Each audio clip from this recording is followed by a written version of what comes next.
Hello, hello, hello. There we go. Helps if I unblock the camera. Hello, everyone. I see three, a little counter thing. I see Roz in the comments. Hello, Roz. How are you this evening? Good evening. For those of you who do or don't know my name, oh, and I just lost somebody. Went to two, now it's back up to three. Anyway, in case you don't know where you're at or who I am, hello, Wayne. How are you? You are on the Living and Active YouTube channel. My name is Leland. Welcome to the live stream. This is a Living and Active live gathering, I suppose. I don't like to call them meetings. I like to call them gatherings because this is where people gather to be people.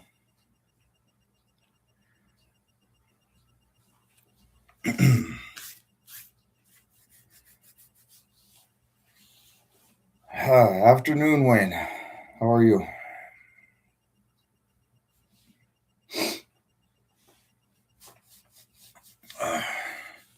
It's a bit warm for hoodies today. I had to shut the heat in my apartment off, and it's not cooling down any.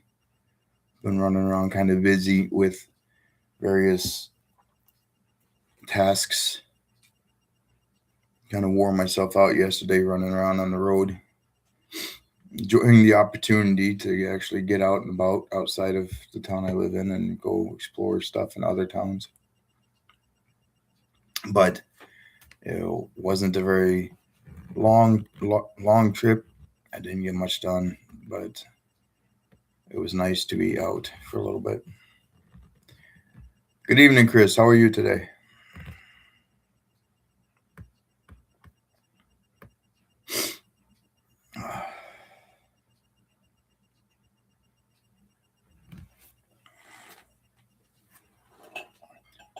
Good. I'm glad you're better.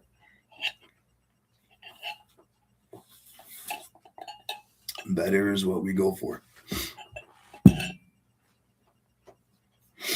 Even if it's just a little bit at a time. Oy. I have absolutely no clue who's actually going to be here for this stream. I've given the invitations as always. I haven't heard back from too many people as to whether they'd be here or not. So I don't know what to expect, which is part of the reason why I leave these open, just for anybody who happens to stumble across them. And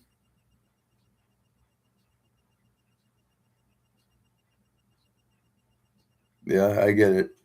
I had the moving stress last year, just about, or just a little over a year ago. I was faced with a situation in which I was forced to move very quickly and unexpectedly after I'd been assured that I wouldn't have to move. And oh, that's awesome. Cool. Thanks, Raz.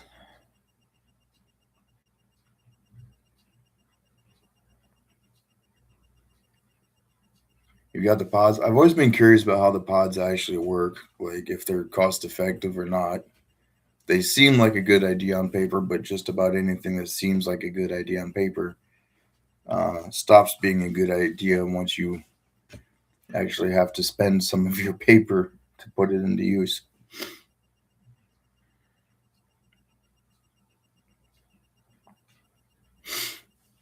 Uh,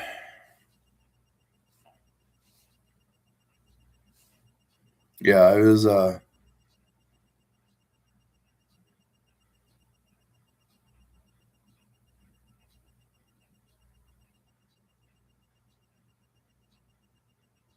Who is Nick White? Oh, okay. Suppose I could have waited for the last of the state or the rest of the statement before I asked the question. Oh, that's cool.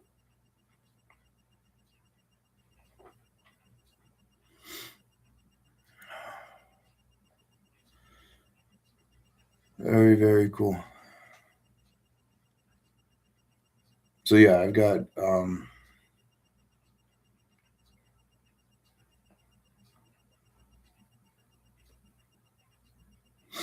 you see, I've got my. I probably could go through if there were more actually. Um, I don't know. This might get to the point where, like I intend to do on the in-person live gatherings, just comparing adaptive equipment and things like that, show and tell kind of thing, just for mutual education and benefit. Um, I have a lot of stuff that I use, but I don't know everything.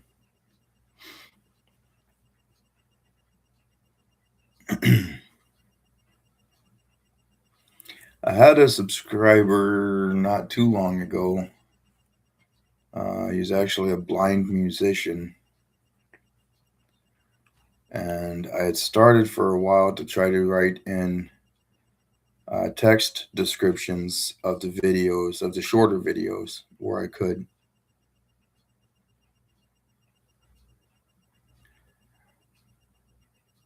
I don't know if that's losing, Roz, if you have less equipment than I do. It's not a contest. It's not. It's just helpful exchange of information.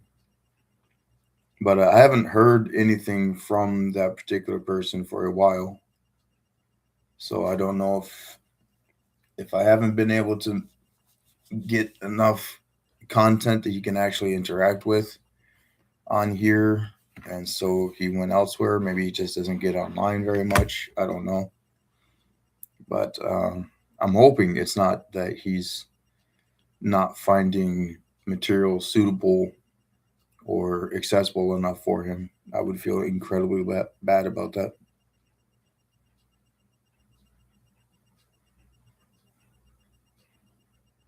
That's good because as long as the headache went away, it's amazing what you can go along with in terms of stuff that happens to and inside your body unless anything in your mouth or your head hurts. If you've got a headache or a bad tooth or something, you're done. You're just, I don't care how big and bad you are, you're just done. Toast.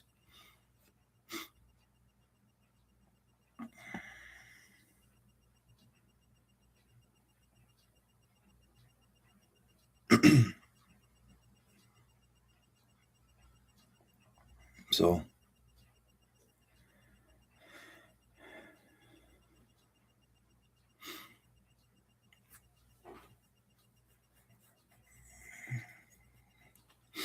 let's see who else is going to show. But I also don't want to waste a whole lot of time waiting for people to show up and not having much to say. I got to do this twice a week. Uh,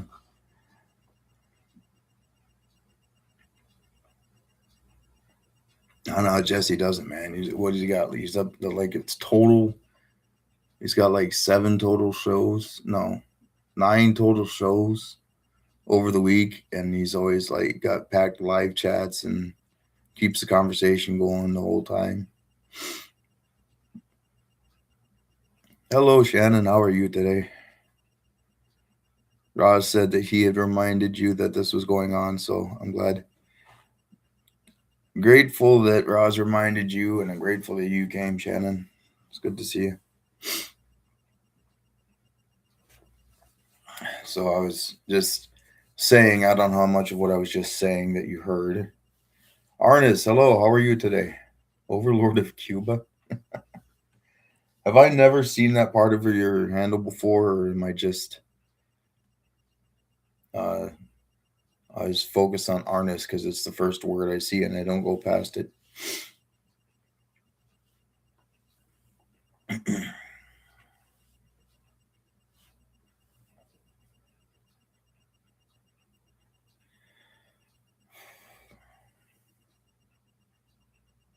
So how is everyone this evening, this morning, or whatever you happen to be existing in right now? Reading glasses.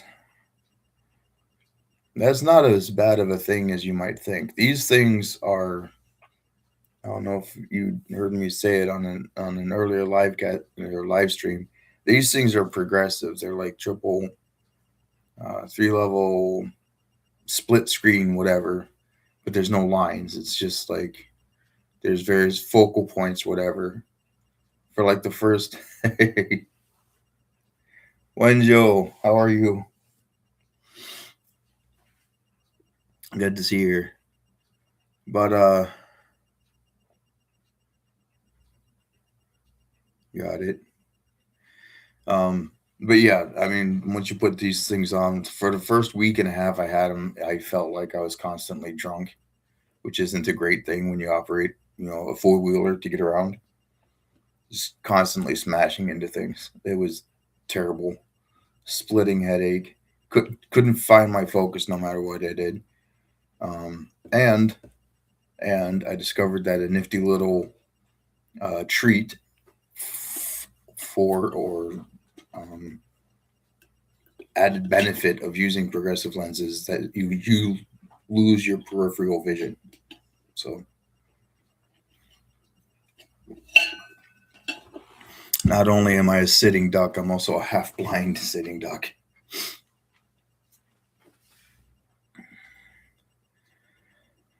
Oy.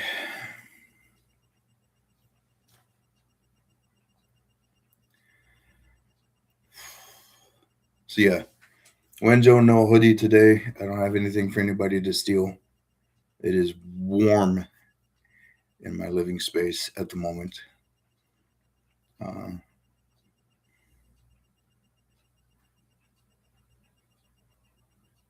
no, man, I can't even do the part time drunk thing anymore. I can't do the drinking thing anymore, much less drunk. I can't. There's too much going on with my central nervous system. I would probably do a hard reset the first time I smelled alcohol again.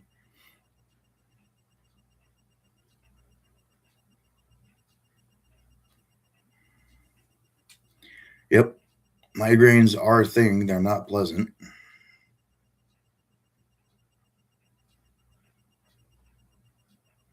You really do, and you don't. I mean, I've never had contacts. I've had glasses since I was 8.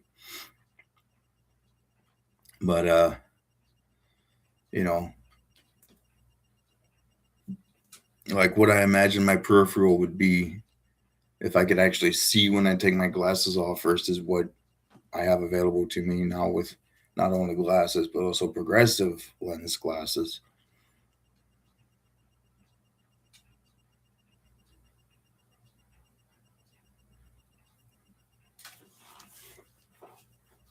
Yeah, when Joe, even if I had had a vehicle when I got these things, I would not have tried driving. Mm-mm. Wasn't gonna happen. I didn't even want to take my power assist device anywhere because yeah, it's just it wasn't great.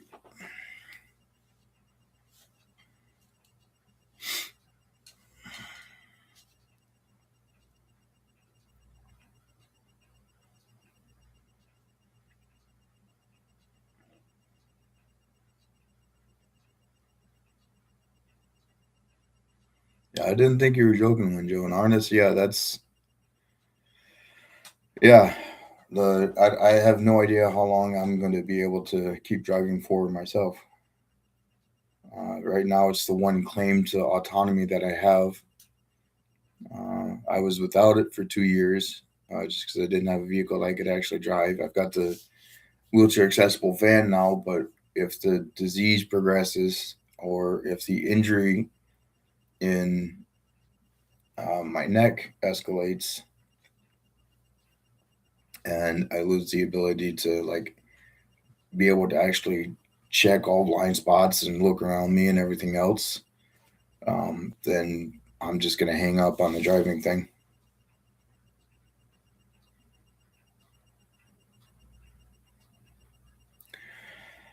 Well, I'm glad you have the autonomy, Shannon. I'm also,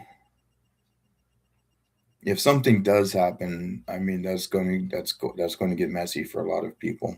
But I'm glad you have the autonomy for the time being.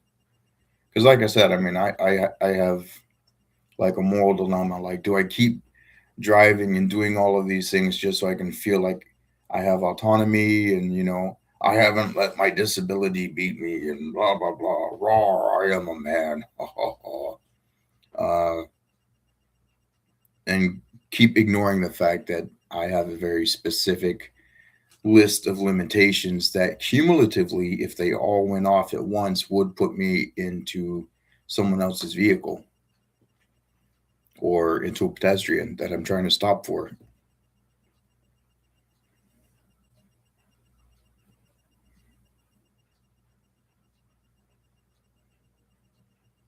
Yeah. You don't think about like how much of a blessing it is to be able to drive and stand or like do anything until you lose it. And then when you do lose it, you're like,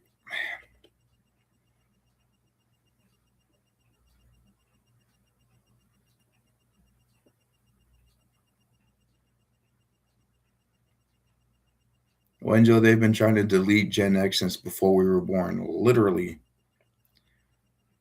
So any carryover into us as adults is it's not a surprise. It's not even any more evil than what was what was set before us before we were born. It's just boomers being thorough at this point. The methodology no longer matters. Nope. I didn't get. I paid for the van out of pocket. It's incredibly, stupidly expensive, but that was made possible due to um, VA catching its head and actually giving me back pay over 20 years of incorrect assessments and everything. So I'm grateful for that, but I'm also glad that the van is in my pocket, not the VA's. No housing improvement grants because I rent. I don't think if I don't think I would try. Jeff Seven, how are you? Good evening. I don't think at while I'm single, while I'm alone, I do not think it'd be a good idea for me to try to own a house. 1973. When Joe, to answer your question, Roe v. Wade was 1973. The last 7 years, in the last 7 years of the birth time set for Gen X by some people, fully 30%, it is projected, fully 30% of the potential population for Gen X was obliterated in the first 7 years Roe v. Wade was in effect. And they just kept whittling us down after that. Anyway, what was I talking about? Oh, yeah. I think it'd just be a bad idea for me to try to own my own house or whatever while I'm still alone. So I'm renting until and unless I find someone to not be alone with. And that doesn't mean that I'm trying to find a housekeeper or whatever. But I think it would just be realistically speaking in terms of the things that I actually have to deal with and not like high ideals and the way things should be. Yes, we are the smallest populated generation by census data regularly globally. Gen X is the smallest, the least populated generation there is.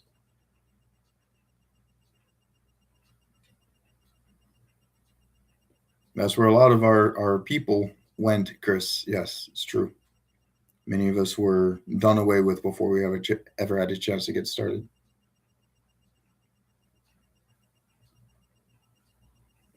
Tap dance for you.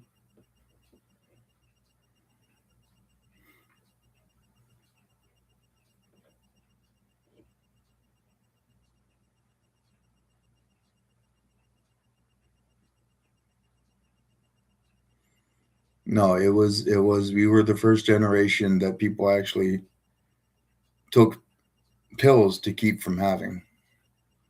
I mean, we were not supposed to be to come about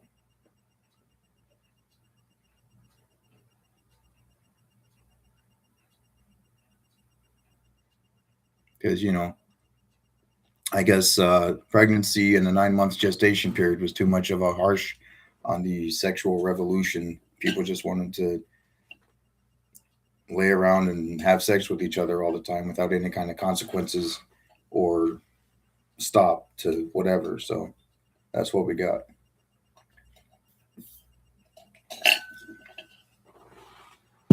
Oh, the regular birth control pills, morning after pills, um, Plan B, all of it. It's all part of the same thing.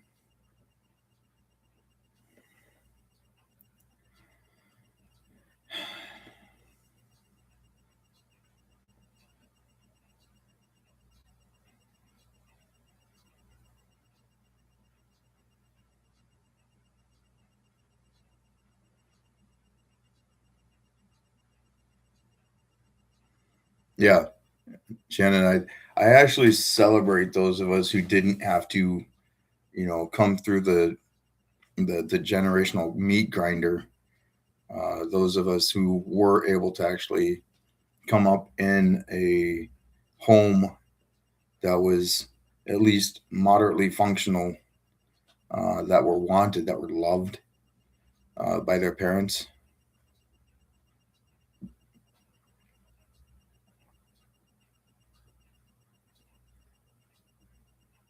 Yeah, but that doesn't mean that kids don't still go missing.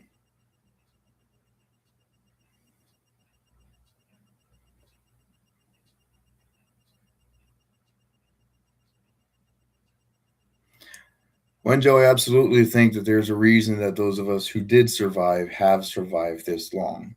It's like the story of Esther. For such a time as this, we've been, with a nod to those of us who didn't make it. Those of us who did make it, we are here for a purpose.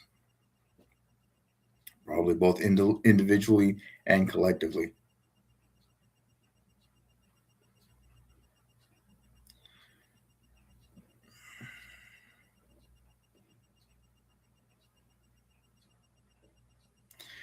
Yeah, well, not ideal is still better than intentionally hostile.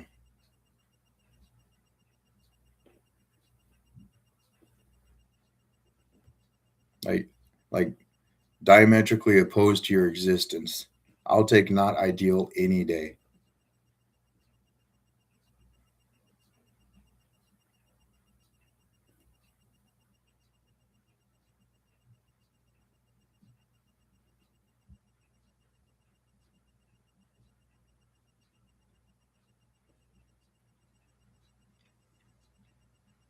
Yeah, I wasn't trying to presume, Shannon. Like I don't want to. I don't want to presume uh, assumptions about how good or bad anybody had it. I just uh, sometimes even having the basic decent starting blocks isn't all that great, and so people going through whatever not having them.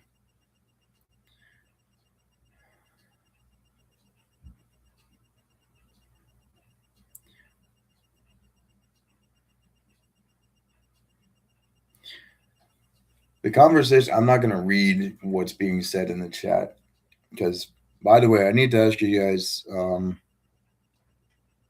Right now, I have it set up so that the live chat replays after the video is processed, and it's archived by YouTube. Right now, at about a day after the live stream ends, people can come back, watch the video, and they will see what's happening in the live chat.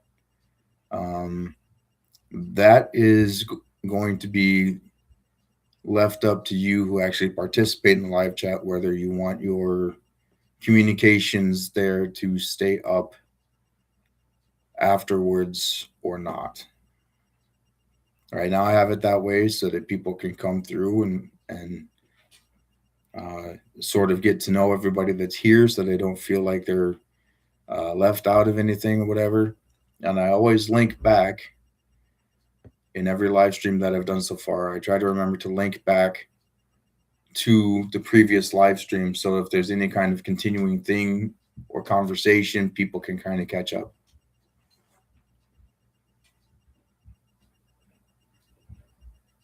Okay, so leave.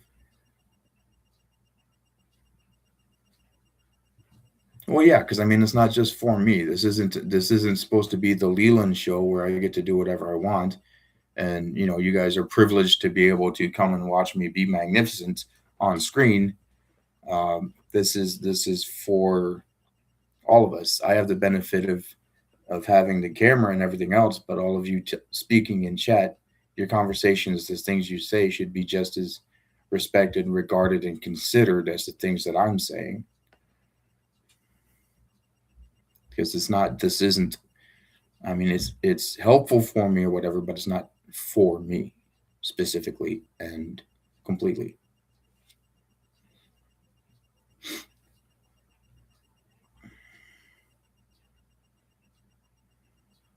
So I'm seeing okie dokie, I'm fine with that, groovy with me.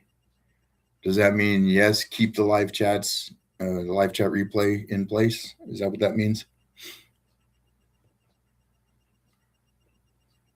As we go, you guys are going to learn very quickly. I don't always pick up on nuance very well.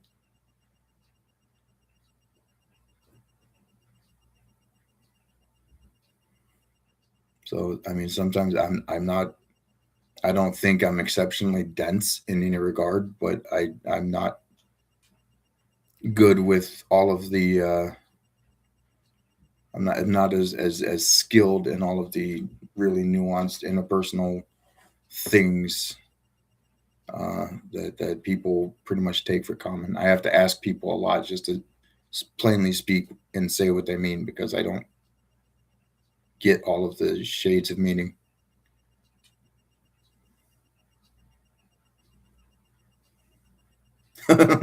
Burger, they don't even, do they even make those things anymore? I haven't seen a Burger King crown in, yeah, Shannon. That's a good attitude to have, but it's not something that I would. I'm glad for people that have that recognition and that autonomy and that sense of accountability. Like, just remember that other people will see what you say. Um,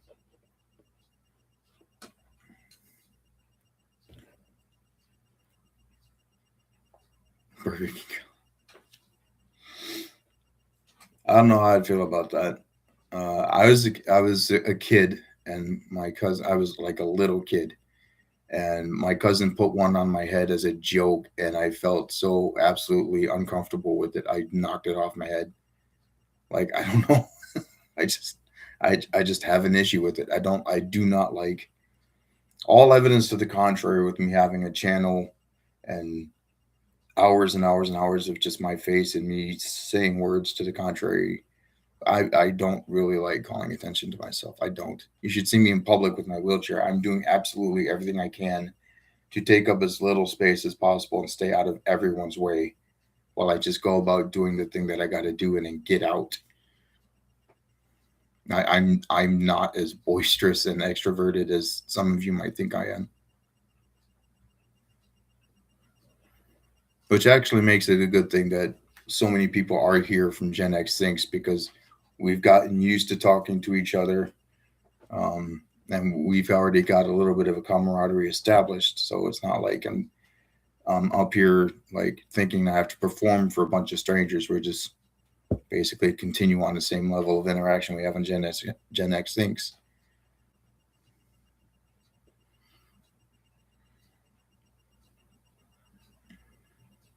But I am kind of curious as to why more of the disabled people aren't showing, or the people from that I know from uh, disability focus channels aren't coming in.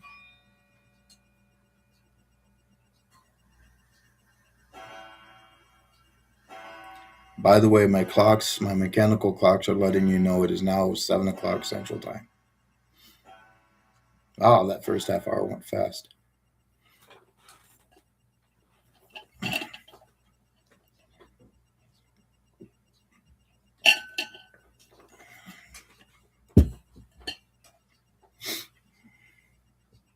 Well, I'm all about, maybe you've heard my tell me a storyteller thing before, or maybe you haven't, Wenjo, but I'm all about good stories.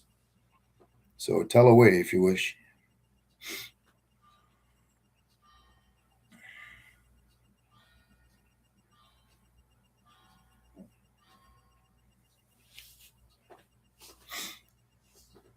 And primarily, the conversation is intended to be helpful to other people, people that are both here in, during the live stream and those who come along after.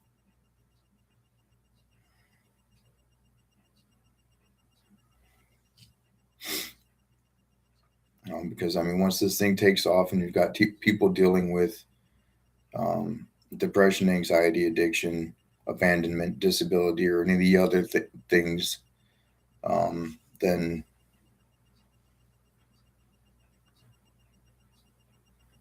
yeah, I know. I absolutely understand the frustration with the character limit in chat. I don't get it. I mean, to some degree, someone's going to just consistently write like a 500-word diatribe with every comment. That's impossible to keep track of. But I mean,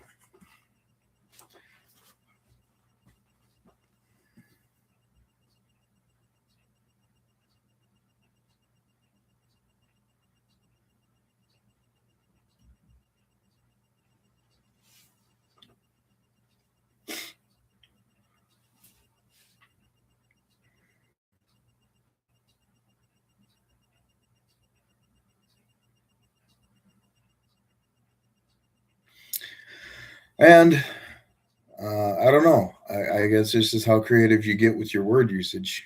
Um, there's always the story of someone being challenged to write a story using only 6 words, and the story was for sale, baby shoes never used. It says a lot. 6 words.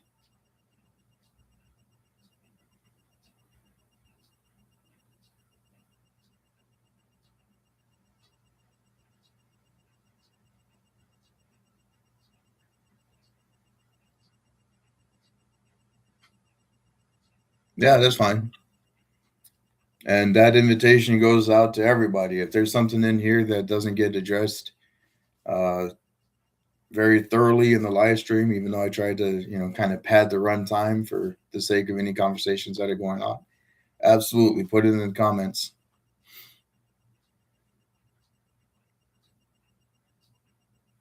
That depends on what you consider failing at life, Arnis. The fact that you are currently not unalive means maybe you haven't failed completely at life. You are still, in fact, living. I've had many grotesque and hideous failures throughout the course of my life. Exactly, Shannon. And that's why it is the most powerful, potentially saddest, most tragic story ever written with just those 6 words. For sale, baby shoes never used.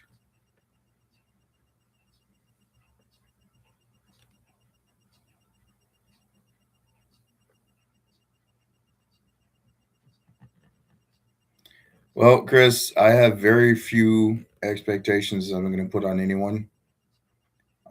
But self harm as a joke, I'm not going to be okay with that.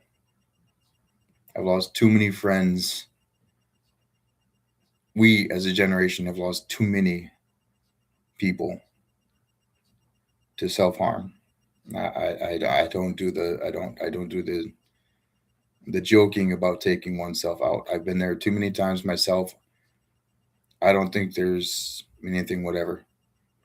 I don't want to censor anybody, but you know that I'm not gonna abusive comment, abusive language, things that seek to manipulate anybody or exploit somebody, or drag somebody into a terrible situation, or things that somebody that will just come along and be in a bad headspace and read and take to and misinterpret it as a sign or as a confirmation from the cosmos or whatever, that they're supposed to go ahead with what they're thinking. I'm not going to like that at all.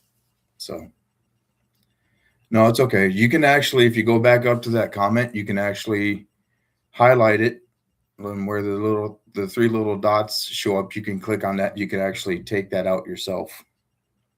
I don't want to force anybody's communication, but I mean, if that option is available to anybody, if you say something, if something falls out of your face or your keyboard that is regrettable, there's always amnesty before this thing publishes to go back and take care of it yourself, so that I'm not standing over anybody with a 2x4 waiting to bash them in the head.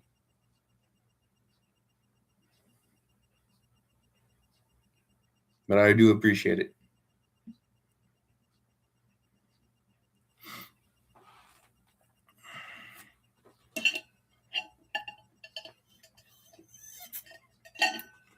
Just because you never know what anybody's going through, you know, some of the, and you never know.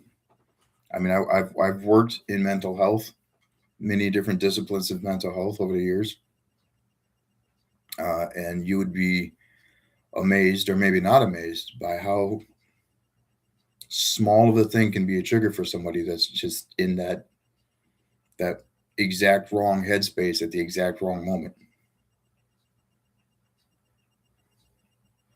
Now, if you're legitimately feeling that way, you can express it, but treating it as humor, you know, if you're having those thoughts and those feelings, communicate that clearly and seriously if they're real and they're valid, but don't disguise it as humor. That doesn't help you. That doesn't help anybody else.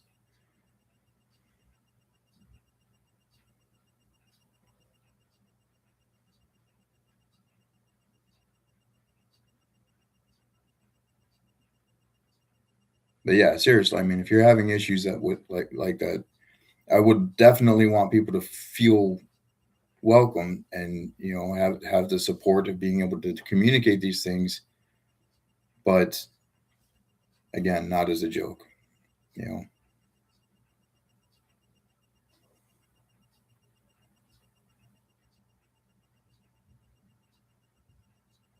Well, no, I mean, I just wanted to clarify. I didn't know if he was actually, because some people do. I'm not trying to beat a dead horse. I'm just, some people do say something they mean and then present it as a joke so that nobody knows they actually mean it. That's something that's got to be considered too.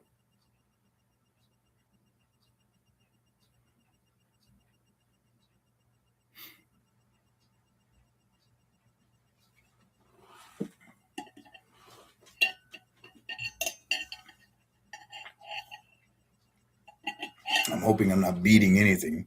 I'm hoping I'm being supportive of people that are here now and who come along.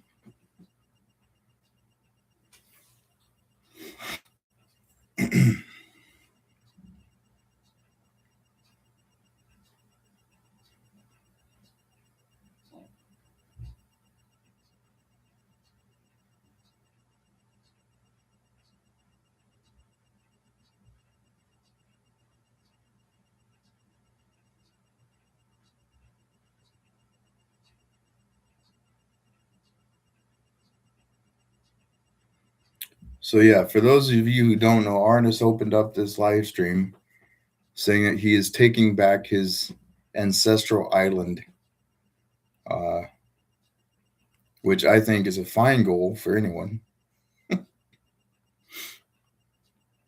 So are you going to keep the cigars there, or are you going to do away with them?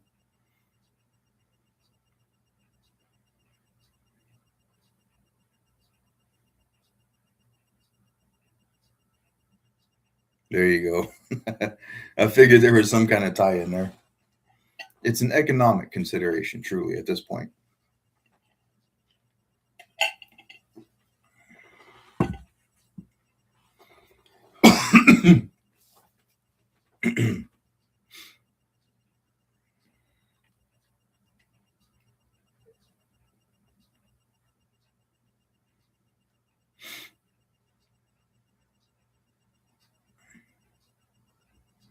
Just south of Florida, Shannon. Very close. I hear people get their travel between the two on like doors and things.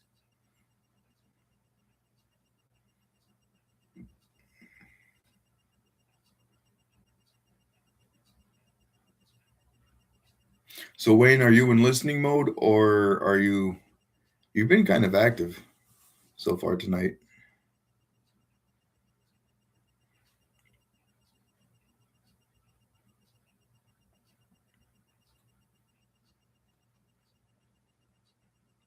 Kevba.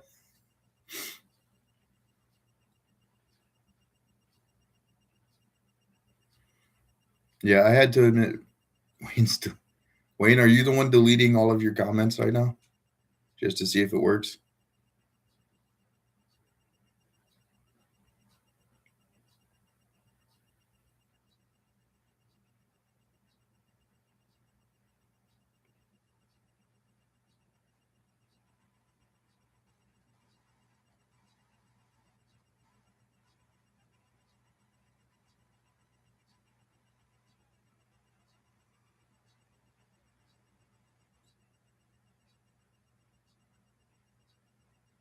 Ah, got it.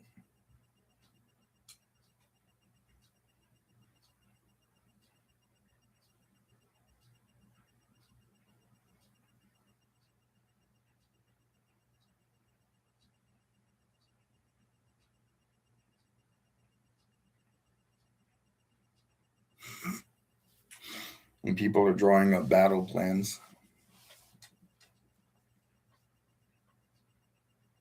So,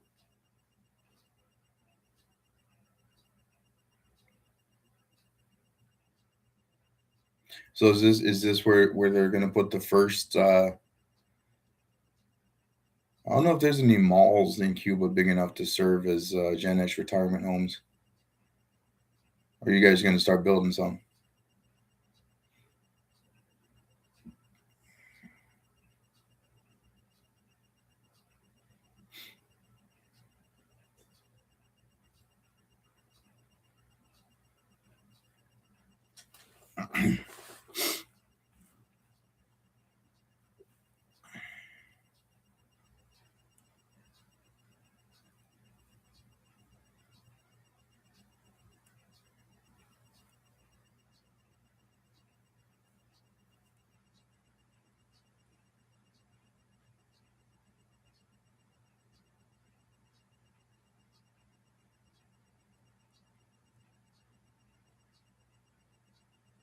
I don't know if the length is so much a problem because I mean there is the Chafalaya Bridge and there's other bridges that go over great expanses of waterway. I think it's more the depth would be the issue.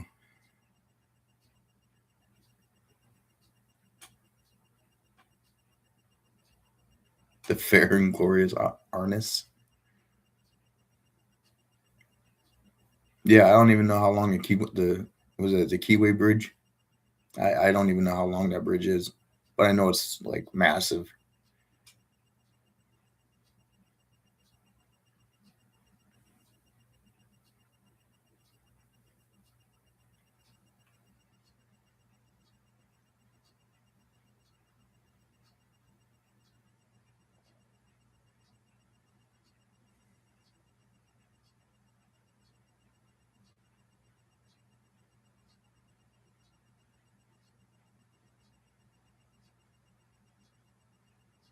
I imagine it would be. I mean, like my experience with long bridges is the Cheflia Basin Bridge, I-10 Louisiana, and there's the Grand Island Bridge, which is fairly long. It's not as long as the Cheflia Basin Bridge.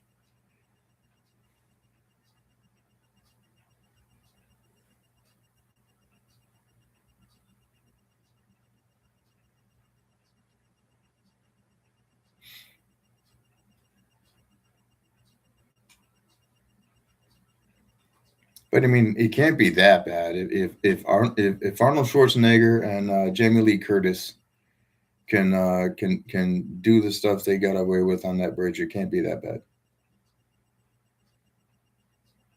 It's True Lies, the movie, in case anybody didn't catch that reference.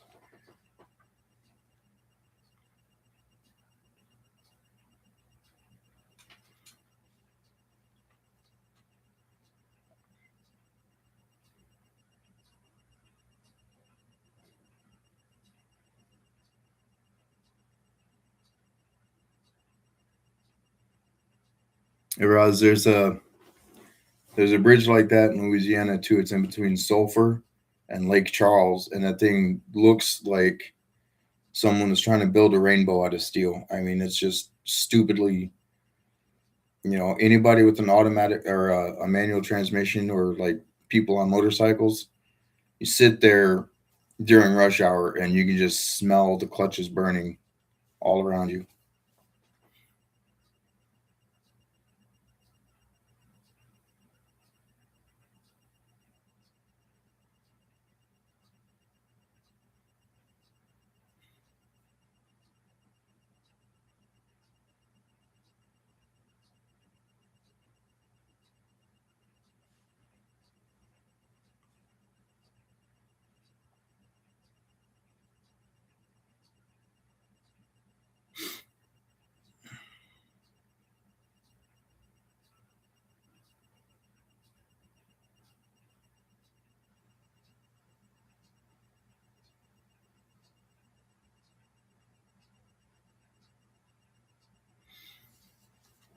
What I like to do when I was still riding motorcycle is I like finding roads that had covered bridges on them. Those are cool.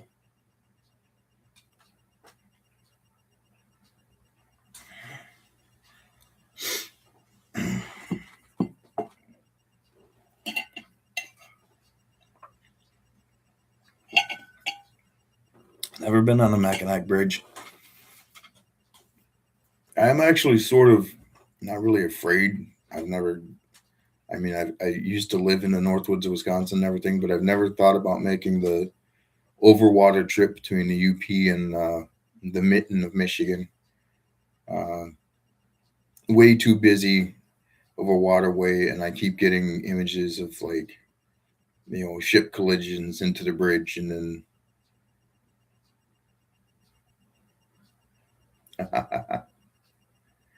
I've just been thinking that, Roz. We're sitting here, we're potpourri at the moment, uh, and that's fine. But yeah, the actual intent of this is for just giving people an opportunity to check in. The video's buffering. I don't know. I've been looking at the chat. I haven't even looked at the screen.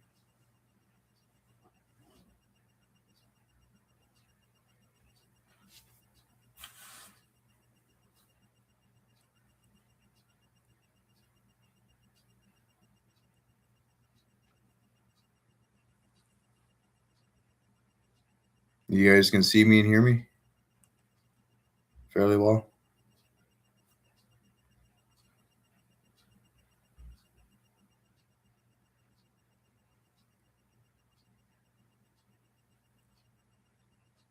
I don't see anything here. It might be maybe a bandwidth thing where you're at, Winjo. I'm not sure.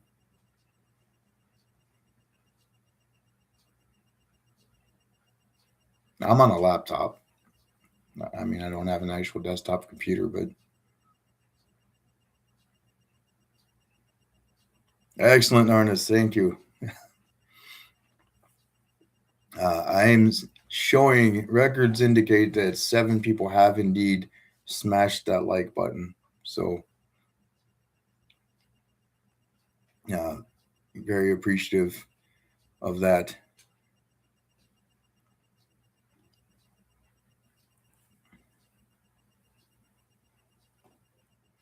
So, how is everyone doing this evening?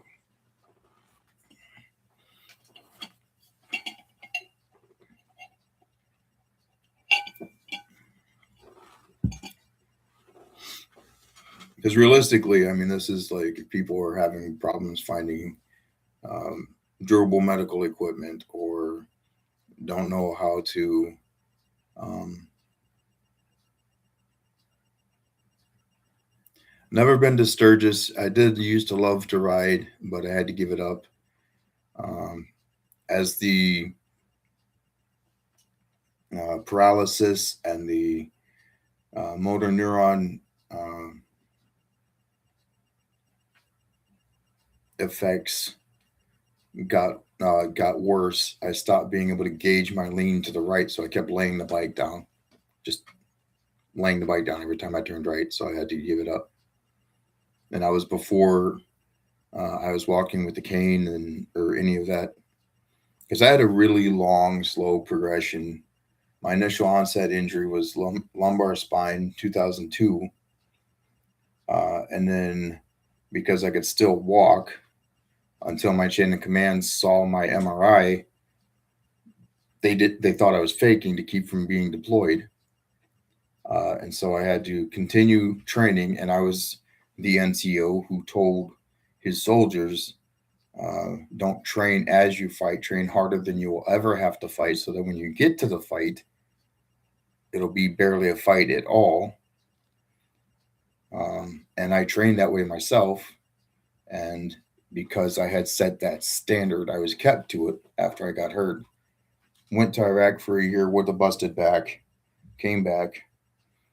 And then they're like, oh, well, we don't want to be the ones to put you in a wheelchair. So get out because you can't do push or set ups. So I did get out. And then I've been having to try to work as my body's been falling apart around me for, well, ever since then. But yeah, I've only been in a wheelchair for like 3 years, but I've had a very slow decline over the last couple of decades to that point. So before I ever got picked up a cane as how I would get around to walk, I did try to keep riding and I couldn't do it.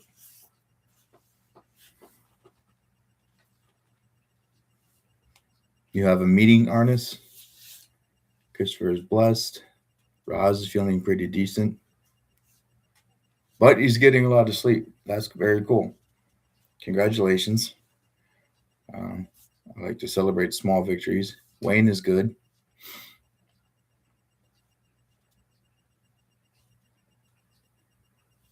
That's awesome.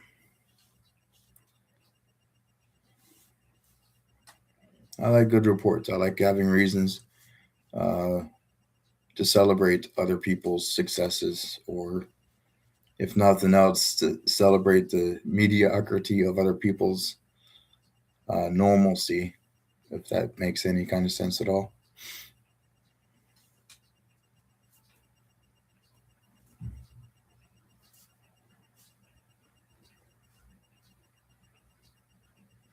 Well, yeah, I mean, bikers present themselves as intimidating on purpose. And when you get thousands of them together in a confined space or an unconfined space, the effect is pretty. The effect is pretty intimidating. You got to hang out with your dad today. That's awesome, Winjo.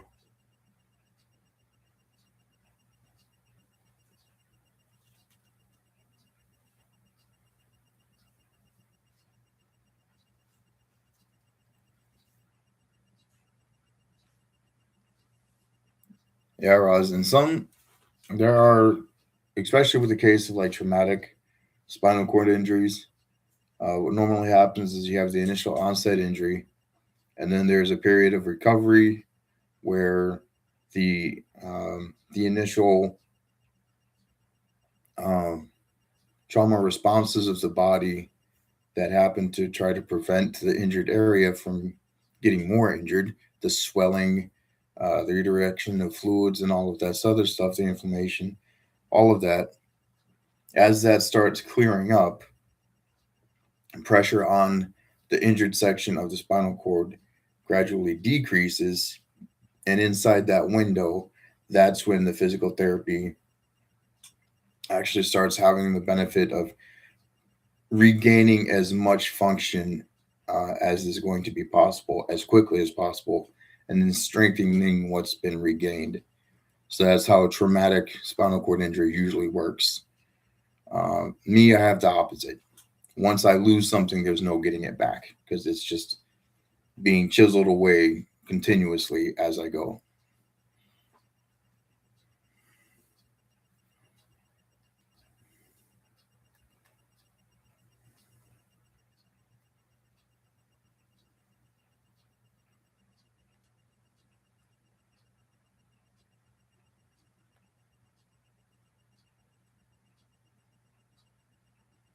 Yeah.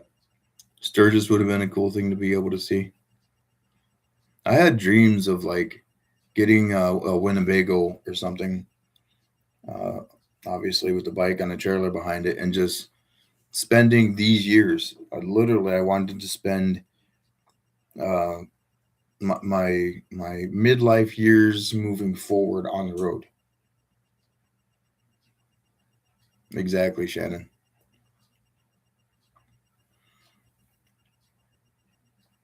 And even so, like the fact that my boondocking, yeah,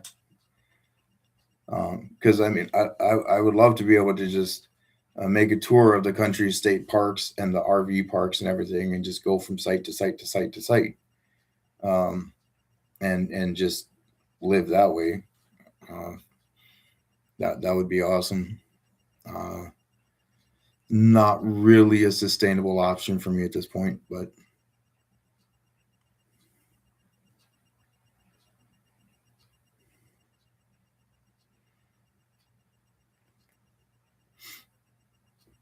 yeah,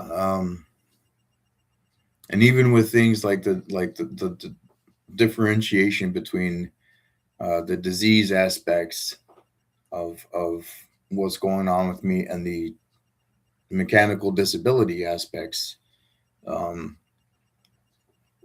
it's weird because some days I could cosplay as a paraplegic, and other days I'm very obviously an incomplete quadriplegic. Um, it just depends on how heavy the interaction between disease and disability actually is on that particular day. A toy hauler with a lift in the back, that would be cool, but I'd have to be able to. I would need to be able to. Um, it would have to be probably highly, um, even ignoring the fact that I have a limited range for how far I can drive. I think the most I've been able to drive in one sitting round trip is like 48 miles, I think, something like that. So, I mean, just this extended driving in and of itself is, I can't do it. Um, but it's good to think about, like I imagine, all the, because I used to love to drive. The longer the drive, the better, across many states, whatever, whether it's for just moving from one place to the next, or just to see what's out there, or, you know, running routes in a flatbed one ton, whatever. Um, yeah, but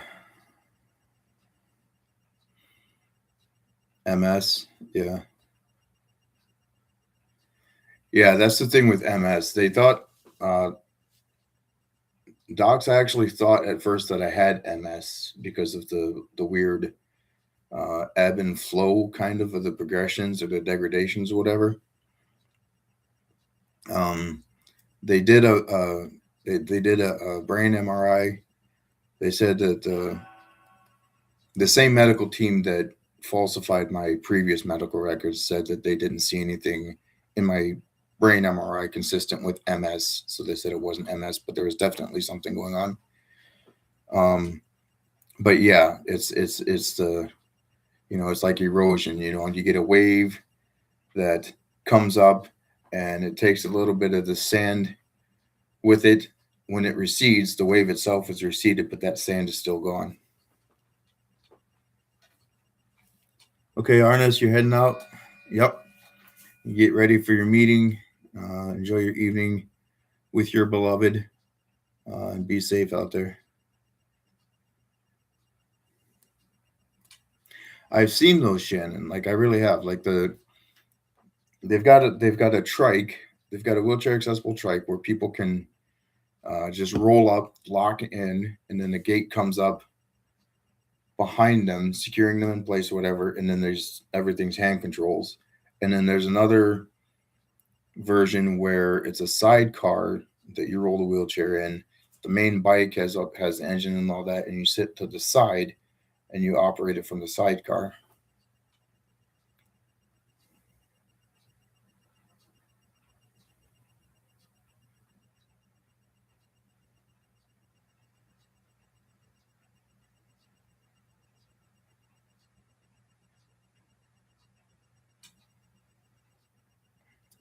That would be its own level of hell, I think, Shannon. Like seriously, having lupus and MS, having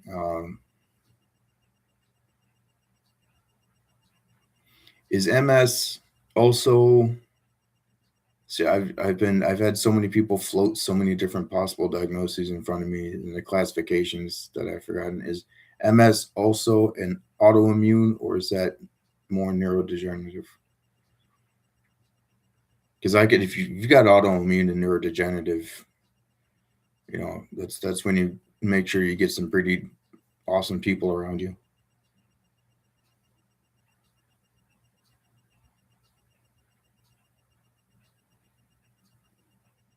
Trike would definitely take out the need to, be able to tell how far I'm leaning right.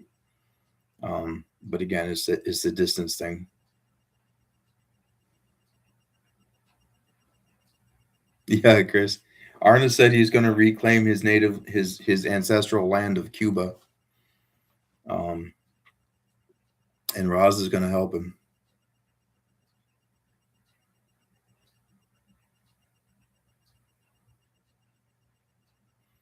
All right, Wenjo. Well, thanks for coming by. Likewise, God bless and protect you as well, and hopefully your Wi-Fi starts behaving better in future live streams.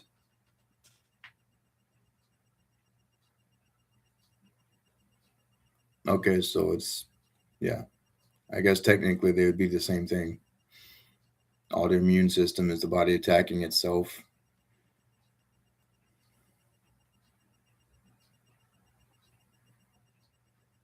As we all need someone awesome around. The problem is finding someone awesome to keep around that actually wants to be there. That's why I have a two stage verification process for even entertaining the idea of having someone in my life. You know, first the invitation has to be extended to either uh, come into the opportunity to try something. And then, if that invitation is accepted, then secondarily, the invitation is to either stay inside that opportunity or not. Blah, blah, blah. Am I talking too much, Shannon?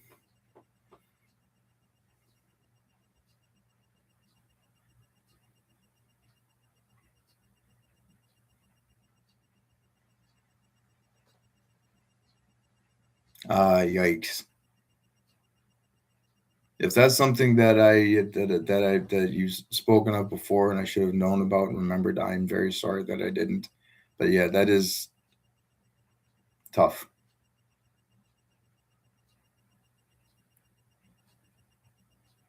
That's actually kind of brutal. I'm sorry about that, Shannon.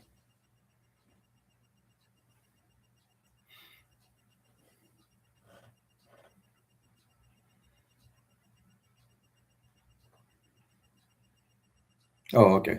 Cool. Witty banter is fun. So no harm, no foul there.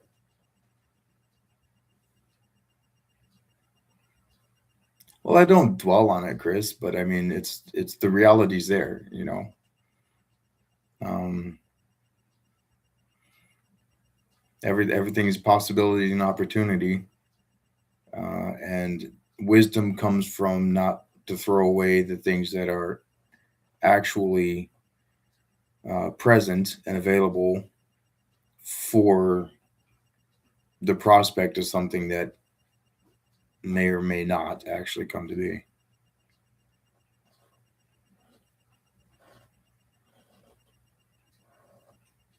Yeah, I get that. I just don't know if I've ever seen it mentioned. Certainly not here and probably not over at Gen X Thinks either. I just don't remember if I've seen it or not. But then again, if we're trusting my memory for things, we're all sunk. So let's not do that.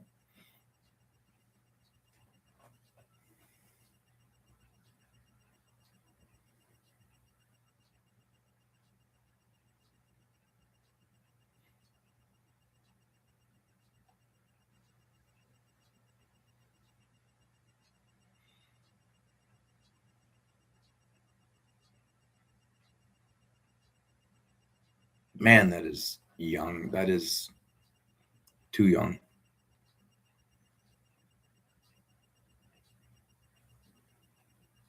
I mean, that sounds horrible. I apologize for what that could sound like. That's not what I meant. I am sorry, Shannon. That's not what I meant, but I'm going to apologize for it anyway because it was a stupid thing to let slip without checking.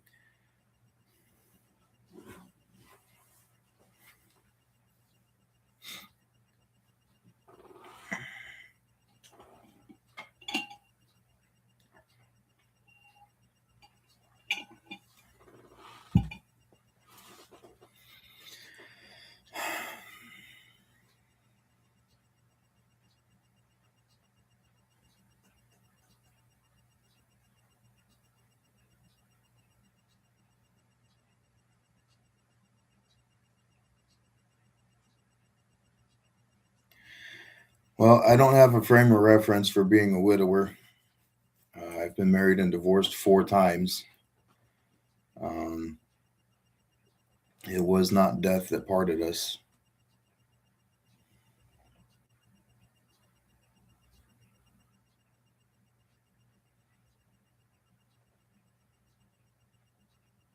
45 is also too young.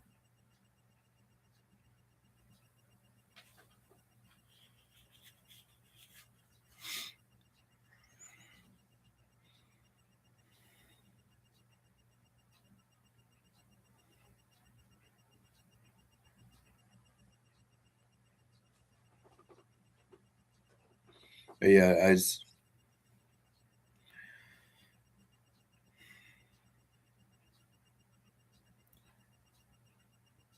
there's all kinds of different laws, and they don't weigh the same. So I mean, I'm fathered to 4 children. I've lost 2 to miscarriage and 2 to divorce. Both of those losses weigh differently. Um, I'm not going to get into a contest with anybody as to which one's worse.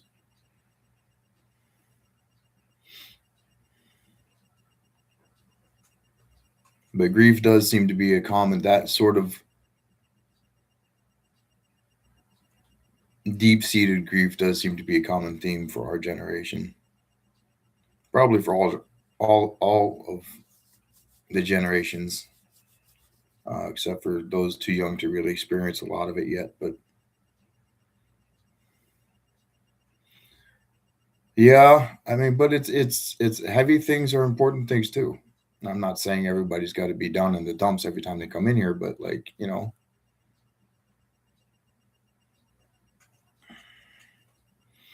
these things certainly don't get any lighter by just shoving them down and pretending they don't exist. Well, Chris, the this is something that I have asked God for, I don't know how many times. Just someone to sit with that doesn't need you to talk about it. Just sitting there with you, the assurance and the stability and the grounding of presence of another human being. It's there are no right words, and so words don't necessarily have to come into the thing, but just knowing someone is there. You know, um, this not trying to say the right things, not wanting to fix everything that they can't fix, but trying to anyway, just being there for the sake of you not being alone, you know? So yeah, like, and that's another shortcoming of the online only social interactions that we've been conditioned to accept and to believe that that's we're only allowed to have social life and genuine interaction with each other through a screen. um,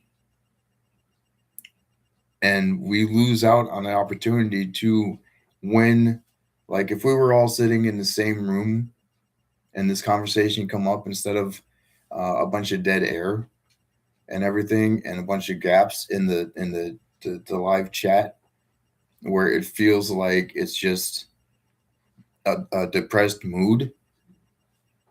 That space could have been just all of us sitting around, thinking, being in the same space together, sipping our tea or our coffee or whatever, and just letting the moment ride. And just being there, quietly sitting with each other, just for the sake of not letting each other be alone, and not necessarily having to not comment on it, not being uncomfortable in the silence, whatever. But in a platform like this, where there's almost a perceived obligation to um, keep the entertainment high or whatever, the engagement high, then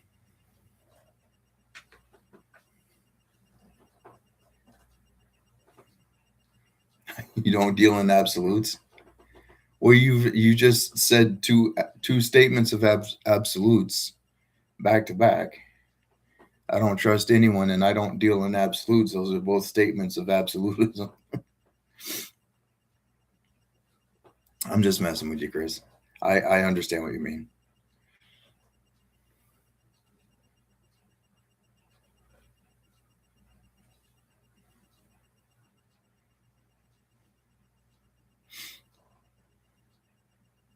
And yes, all of this stuff is in God's hands. Um,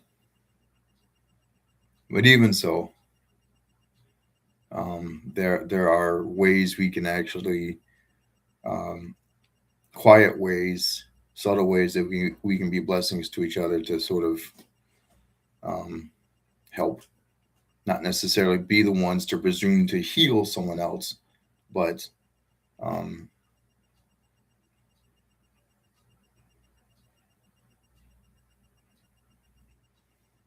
I don't know.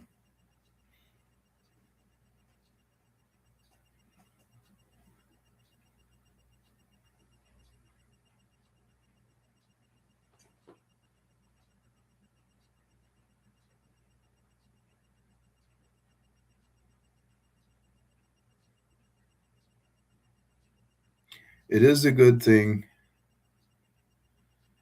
It is a good thing that your kids have access to both of you and that you're that close. I mean, just logistically, functionally, everything. That's um, probably the best outcome for what was probably a very crappy situation. And yes, Chris, we are all here for a reason. And you have multiple platforms to talk to people our age on. You've got genetic things. You've got here if you choose to be here. Um,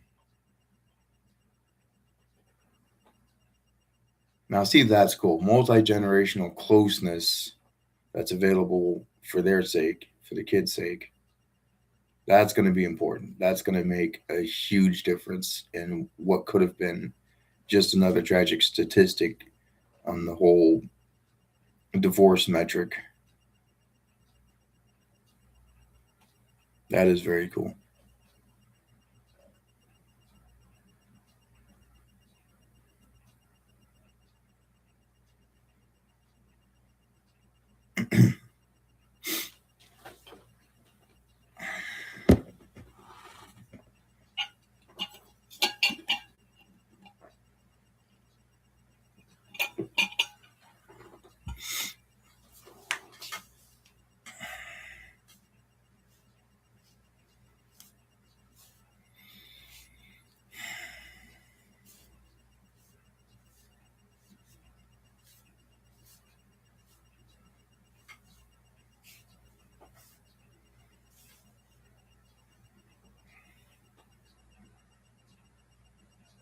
Did we lose Raz? Did Raz leave and I didn't see his announcement?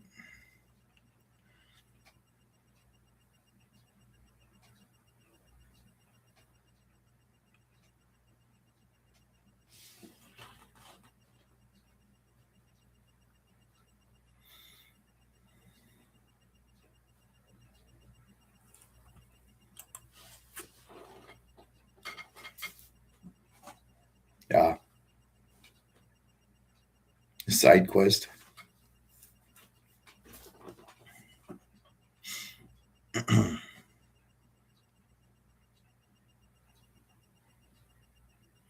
Oh, maybe he was finalizing battle plans with Arnis, getting his corner on the cigar market set in place real quick before Arnis's meeting. Say no more, dude. I get it.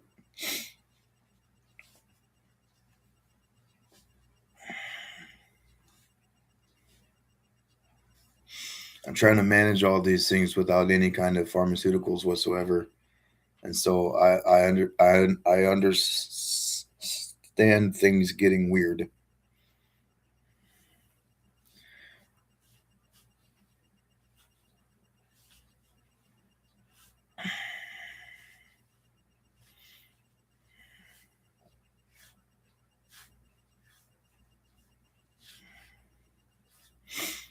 But I mean, that makes things like the last couple weeks that I had, and I celebrated too early.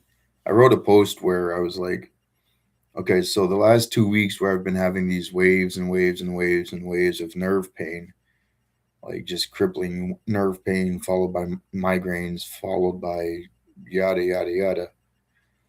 I finally had a break yesterday during daylight hours, like regular business hours. So I was like, I'm going to celebrate. I'm going to drive my van to a town I know I can reach and have an adventure. But I didn't give myself enough rest time. And so basically, by the time I got back, I was right back in the mess.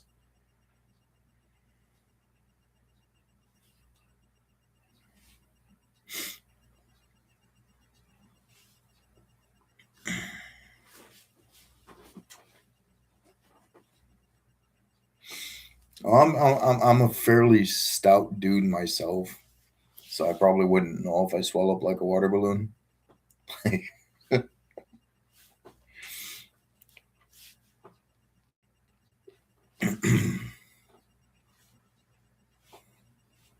Yeah, I get it.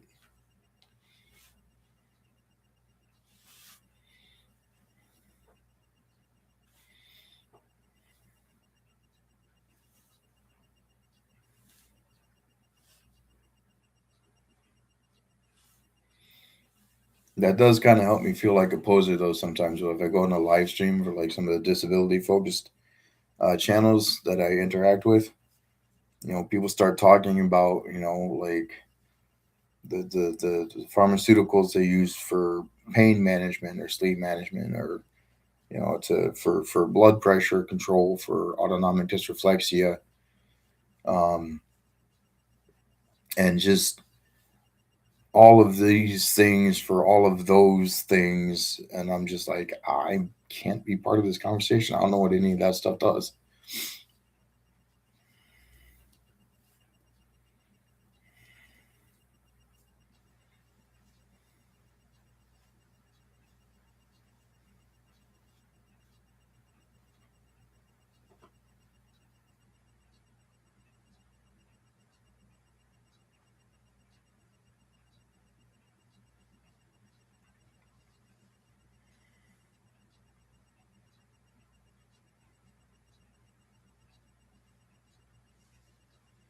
Yeah, I get some pretty severe spasms too in my arms and legs. Um, the spasms in my legs is almost always positional. Like if I try to lay down too straight in my bed or whatever without adjusting at the knees to keep them bent a little bit, then I go into really prolonged periods of spasm. It's good to have spasms every once in a while because that's good for like keeping tone in the legs and it's good for circulation and all that. But I mean, if letting them go for too long or too much, it's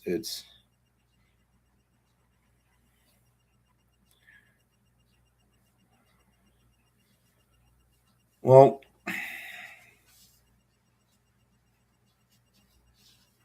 I mean, I wish I could say that I don't know what that's like, Chris. I mean, my divorces came from infidelity all 4 times, not on my part.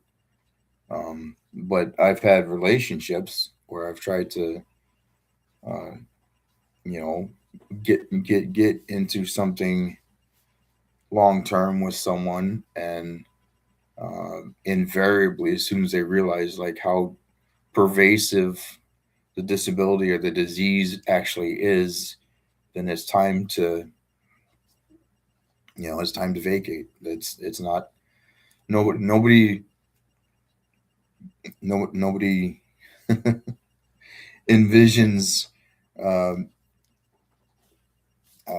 being the caretaker, um, as part of having, as part of one of the benefits of having a big strong husband is that he's got to be taken care of.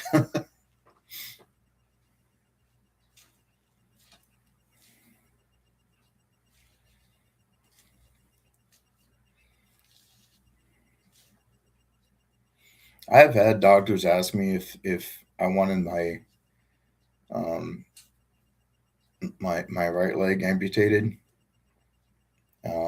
for just pain management or whatever their reasoning was. And my decision for myself that I told them, that I gave them, was, unless this thing is necrotic and is going to kill me if you don't take it off, you're not taking it off. I don't care if it doesn't work. It stays where it's at. I don't need any more damage done to my body. I need to let my body rest as much as it can with whatever life I have left, without introducing more trauma into it for the sake of what, maybe getting less pain, but also introducing the whole phenomenon of phantom pain and having to get a prosthetic if I'm going to independently transfer between my wheelchair and like my bed or whatever else.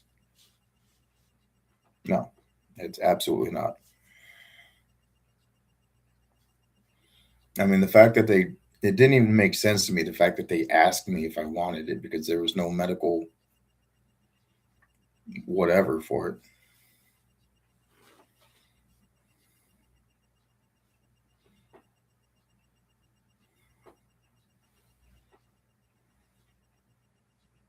It's like I had to go through a year long process to get the wheelchair, but they just offered me an amputated leg. Like, I don't get that at all. I agree, Shannon. It did seem like a ridiculous idea, and I told them so.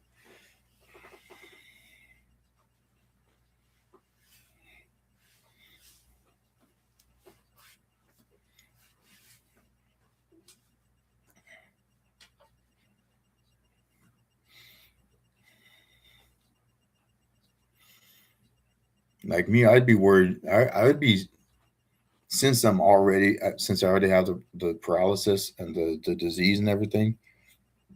I'd be way too worried. Like I said, it would have to be already necrotic and dying anyway before I'd let anybody cut it off, because I'd be too worried about infection.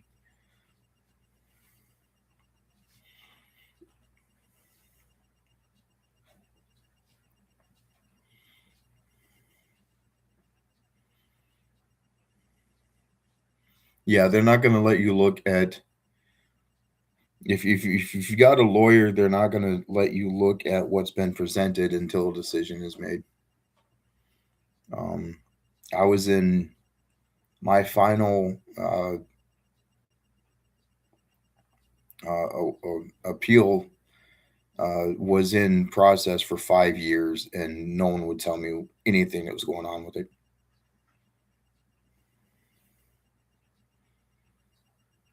Yeah, exactly. Like, yeah,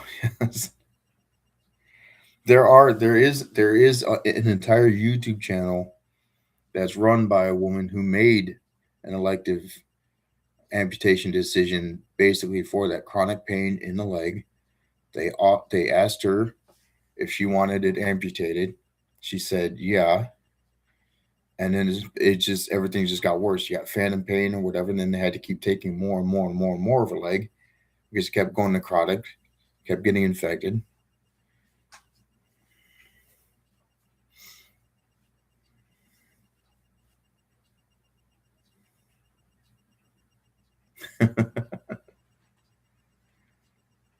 Well, I'm probably not going to be dancing again.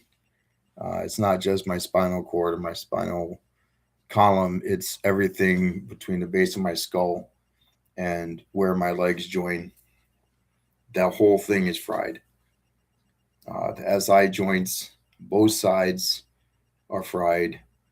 Um, L5, S1, that juncture there. The facet joint is toast. The disc is toast. Even trying to get anything close to a stand. That's why I can't use a standing frame. Even trying to stand up, even supported, and aligning my spine the way it's supposed to be with my legs under me and having it bear the weight would slam my L5 into my spinal cord and probably finish severing it. So the wheelchair is as preventative as it is adaptive.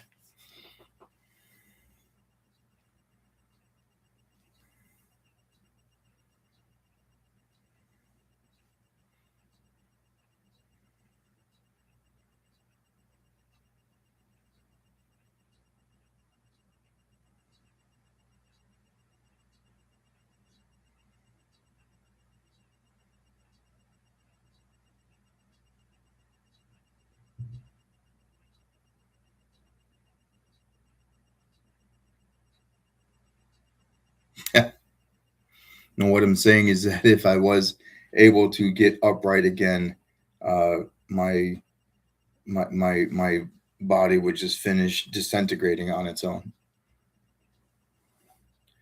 And besides, I can dance in a wheelchair.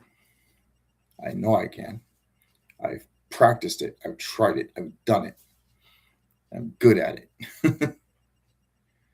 All right, Chris. Well, thanks for coming by. I sincerely hope that you continue to do better. I'm glad being able to interact with people on the various live streams that you go to is helping you.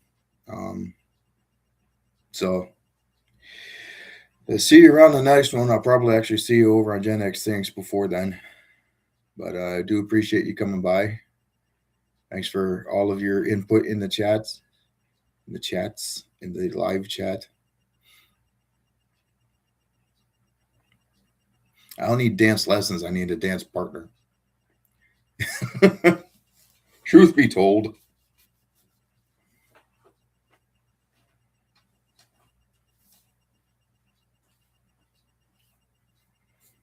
Yeah, here is Wednesdays and Saturdays, 6:30 p.m. Central. And then whatever morning or evening shows I can make over at Jesse's channel, then I'll be there. Have a good one, Chris.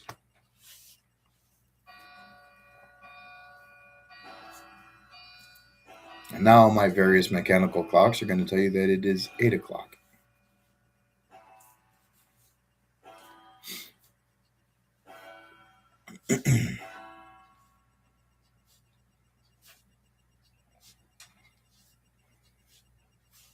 Sounds like a song lyric. Dancing. What song is that? Dancing with Myself. Is it Dancing with Myself or Dancing by Myself? Sounds like a Billy Idol thing.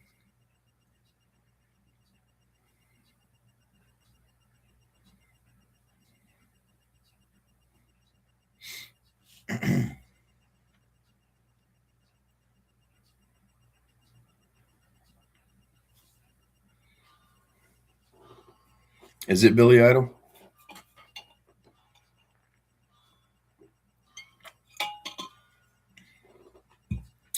I've probably forgotten more music trivia than most people other than Gen X would have ever known. Isn't that weird though? Like, haven't heard a song in like 30 something years, and the second the first few notes come up, you're like, yeah, and then you're singing it word for word, but you can't remember like, your best friend's phone number if it's not on your phone anymore.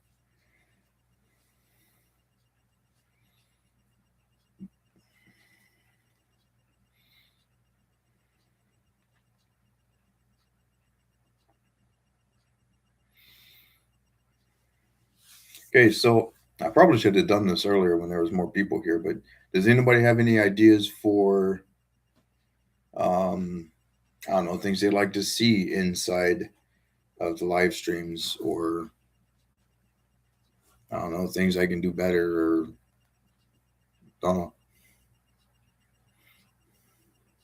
just so it's like more, I don't know. I hesitate to put a scope on this thing because um I don't know, the second you do that, like I think I don't know, I think too much. And I should probably stop thinking so much. But I just don't want to waste anybody's time with anything.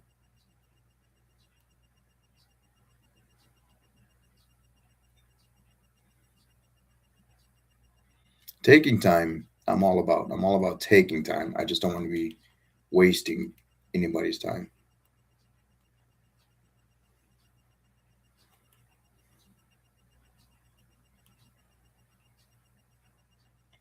Yes. So on the channel itself, I have so many different topics.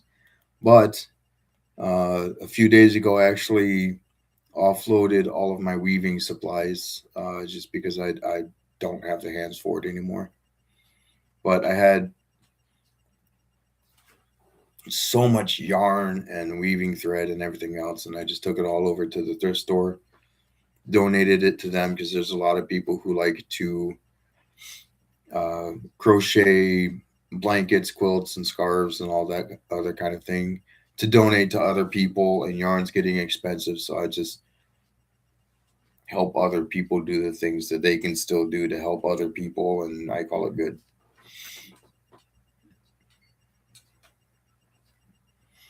Yeah, exactly. It's just that's probably just what I'm going to do. I'm just going to keep going at it and let it, hopefully, sort of let it kind of mature into the thing it's going to be as I go. But I have playlists on music, uh, done badly. I've got Zero Dork 30, which is all my little nerdiness kind of explorations, experimenting with things, whatever, like all of my historical tools and whatever. Um, I've got stuff. I have obviously I have things on hermeneutics, um, scripture application, um, what it is for myself. The Rolling Towards Eternity playlist is my own kind of experience with disability and just trying to have a noteworthy kind of life. And then there's the Living and Active playlist, which is the general disability thing across multiple disabilities or whatever.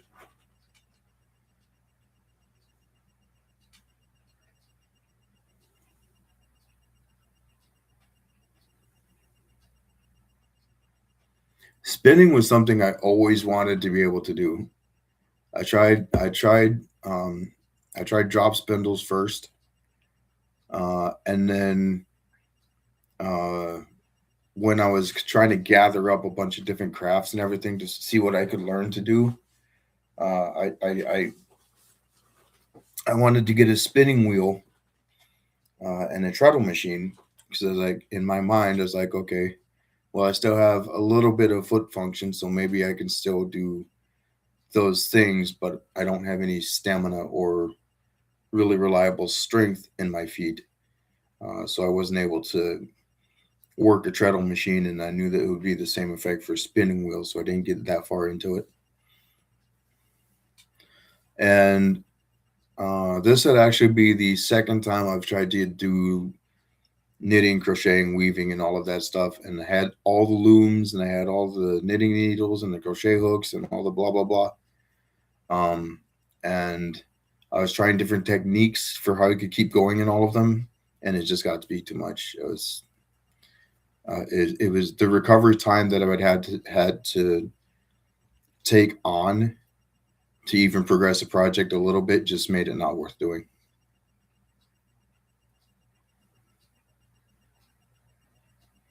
I've seen those, like the electric, the things you're talking about, the electric tabletop spinning. Those things are like insanely expensive, though, aren't they? Like I keep getting like an image of like this CNC cutout plywood thing, and then like a little servo motor and everything, and it being like $1,200 or something like that.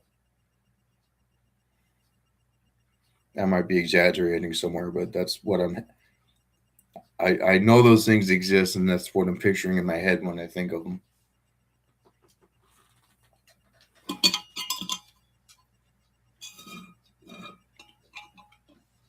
But yeah, I've got sewing. I'm keeping sewing here because obviously with all the sewing machines and everything, and I still want to design adaptive clothing and various pieces of gear and accessories, whatever. Just because I like making things. So um, the sewing stuff is staying. All of the things to like work on the antique sewing machines, those are all staying.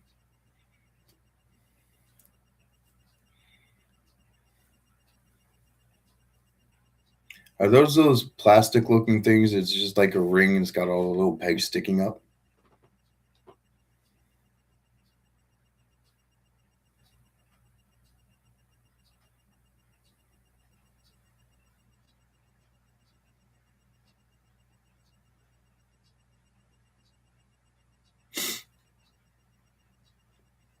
That would be cool to check out. I mean, if you, I mean, I would even no old school metal.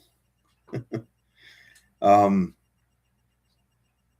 I've been like, there's a few wolf farms around here, and I keep trying to find one that's any kind of accessible because I like to go check out the processes. So even if anybody has like a foundry or a smithery or a wood shop or anything like those, I would like to just go even just for a couple hours just to check it out just to see it, or like one of those old uh, water wheel water wheel powered factories that they put like alongside a river and it turns the gigantic wheel, and then they have like the leather belts going to the drive shafts to all the machines. That would be cool to see. But no, I couldn't do any of that myself, especially blacksmithing. I would destroy. Uh, I I'd destroy my wrist probably just picking up the stupid hammer, and certainly the first time or two I actually put hammer to iron on the anvil, I would be dead. I would just lay down and say, "Okay, cut them off."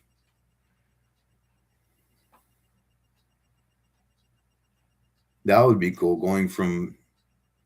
Uh, going from shearing to wearing. That would be awesome.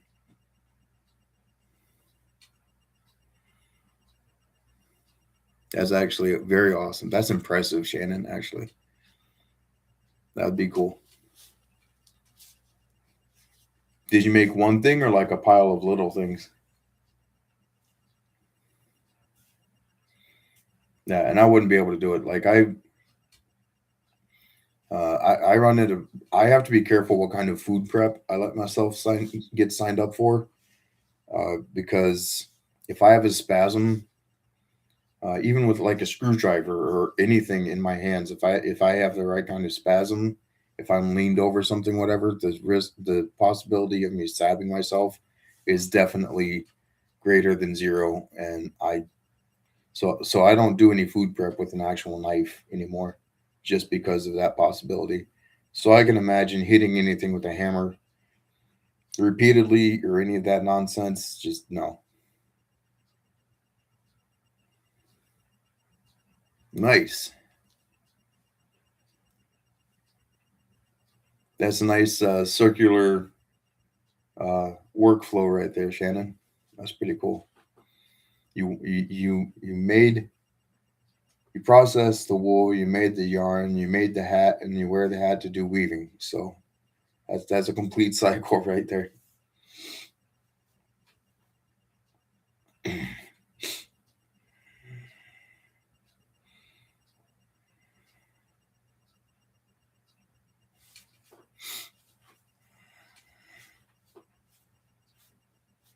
And you dyed the wool. See, now you're just showing off. That's a pretty impressive skill set. That's pretty good.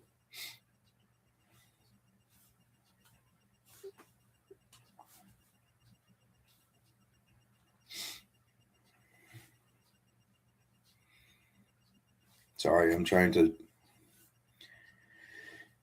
convince my my various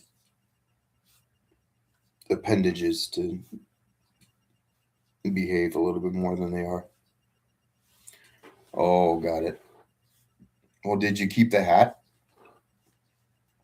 I would think the hat would be a cool thing to hang on to as a reminder.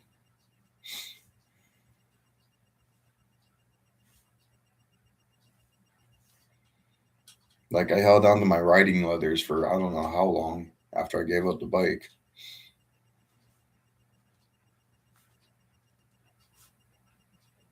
Yeah, that's a pretty intense workload. Good. Glad you still have the hat.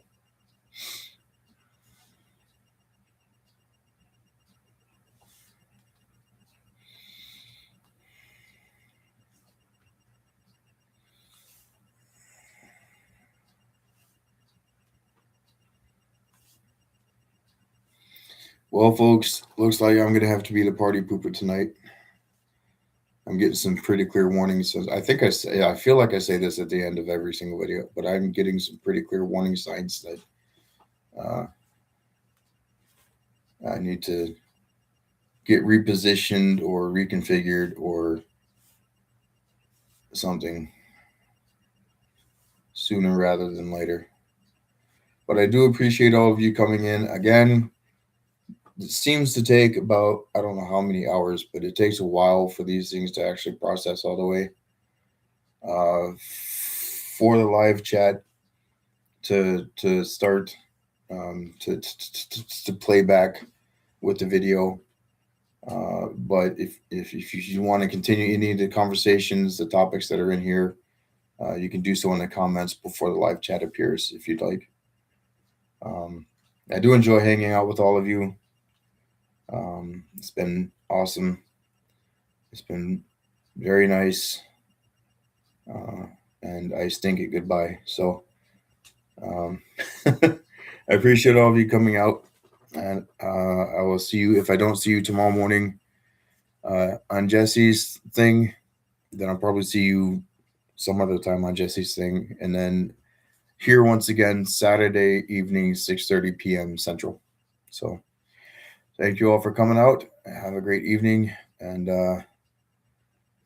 be decent. Or as they say over in Gen X, be safe, be cool, and be good at it. And I will see y'all later.